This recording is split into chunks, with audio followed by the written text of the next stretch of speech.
जो जो आंसू गैस के गोले बरसा रहे हैं वो उपद्रवी नहीं है। ये सरकार जो लगातार जो है वो आंसू गैस के गोले बरसा रही है, ये उपद्रवी नहीं है।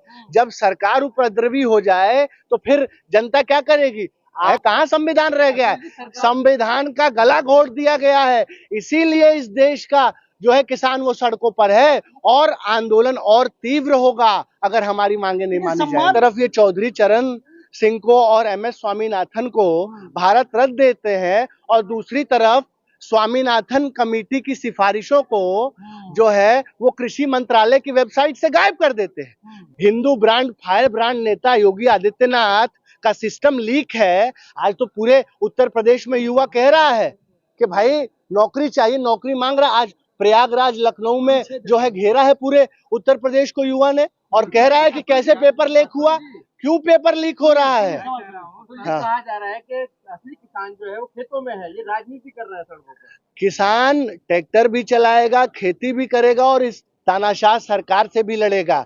ये आप कहना बंद करिए गोदी मीडिया की भाषा की किसान मुट्ठी भर है और किसान कमजोर है। किसान कभी कमजोर नहीं था। कालांतर में भी अंग्रेजों को इस देश से भगाने का काम किसान ने किया है और इन काले अंग्रेजों को भी भगाने का काम इस देश का किसान ही करेगा। तो घुसे हुए हैं, यही तो सवाल उठाया जा रहा है। नहीं, कहाँ उपद्रवी है? जो आंसू गैस के गोले बरसा रहे हैं वो उपद्रवी नहीं है।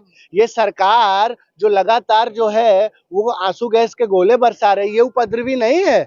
जब सरकार उपद्रवी हो जाए तो फिर जनता क्या करेगी? आज लोकतंत्र के नाम पर लोगों का जो है आवाज को कुचलना, दमन करना आज तो आम बात हो गई है साहब। आज जो भी बोल रहा है उसको गायब करा दिया जा रहा है, उसके ऊपर मुकदमे कराए जा रहे हैं, उसको कुचला जा रहा है। कहाँ संविधान रह गया है? संविधान का गला घोट दिया गया है। इसीलिए इस देश का जो है किसान वो सड़कों पर है और आंदोलन और तीव्र होगा अगर हमारी मांगे नहीं मानी जाएंगी। सम्मान तो दिया ना स्वामीनाथन को, भारत रत्न मिला, तो हम तो कह सिंह को मिला। आप देखिए इनकी दोगली राजनीति कि एक तरफ ये चौधरी चरण सिंह को और MS स्वामीनाथन को भारत रत्न देते हैं और दूसरी तरफ स्वामीनाथन कमेटी की सिफारिशों को जो है वो कृषि मंत्रालय की वेबसाइट से गायब कर देते हैं। जो स्वामीनाथन जी ने कहा था कि C250+ का फार्मूला जो उन्होंने दिया था, जिसके लिए उनको रिकॉग्नाइज करके भारत रत्न दिया गया, उसी जो है उनके नीति को गायब कर दिया गया। अरे स्वामीनाथन जी को तो आपने दे दिया। उनकी बेटी तो कह रही है, इस सरकार के खिलाफ लगातार बयान दे रही है कि मेरे पिता के सिफारिशों को लागू करो। ये सम्मान तो वोट के लिए दिया जा रहा है। आज कितने शर्म और दुर्भाग्य की बात है कि भारत के सर्वोच्च नागरिक सम्मान का आज किस तरीके से माखौल उड़ाया जा रहा है और वोट के लिए। वो आडवाणी भाई, आडवाणी जी ने कौन सा इस देश में जो है क्रांति ला दिया? आप बताइए। रथ यात्रा निकाली, हजारों लोग मरे, उसमें नफरत फैलाई, तो ऐसे लोगों को, ऐसे कम्युनल लोगों को आपने भारत रत्न दिया और तीन, सुनिए ना, 3 भारत रत्न देने का प्रावधान है। 5-5 भारत रत्न नहीं, भूजा है, भूजा की तरह बांट रहे हो। तो आज देखिए इस देश में संस्थाओं की जो है वो अब कोई स्वायत्ता नहीं रह गई है। देश जो है आघोषित आपातकाल में चल रहा है। इस देश में किसान, नौजवान, युवा सभी पीड़ित हैं और सभी इस तानाशाह सरकार से खफा हैं। आप आने वाले समय में आप देखेंगे कि हम लड़ाई लड़ेंगे और किसान दिल्ली पहुंच पाएंगे कि नहीं? किसान बिल्कुल दिल्ली पहुंचेगा। किसान के हौसले चट्टान की तरह मजबूत हैं। किसान ना डरने वाला है, ना डिगने वाला है, ना झुकने वाला है। मरेगा किसान, लेकिन अपना हक और अधिकार लेकर जाएगा। क्या हुआ? कोई ट्रैक्टर ट्रॉली से कोई परेशान नहीं होगा।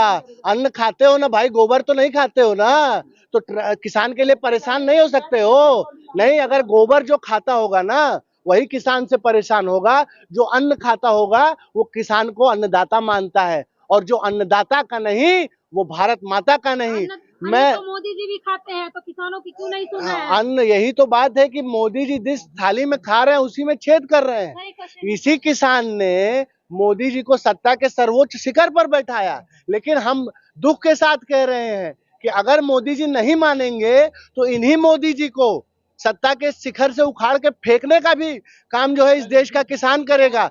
मैं अंत में यही कहूंगा, चंद लाइनों से मैं समाप्त करूंगा कि मैं किसान हूं, मैं उस मिट्टी का वृक्ष नहीं जिसको नदियों ने सींचा है, बंजर मिट्टी में पलकर मैंने मृत्यु से जीवन खींचा है। मैं उस मिट्टी का वृक्ष नहीं जिसको नदियों ने सींचा है, बंजर मिट्टी में पलकर मैंने मृत्यु से जीवन खींचा है। पत्थर पर लिखी इबारत हूं, पत्थर पर लिखी इबारत हूं, शीशे से कब तक तोड़ोगे, मिटने वाला मैं नाम नहीं तो मुझको कब तक रोकोगे। मैं किसान हूं, इस देश की आन बान शान हूं, मैं किसान हूं। धन्यवाद।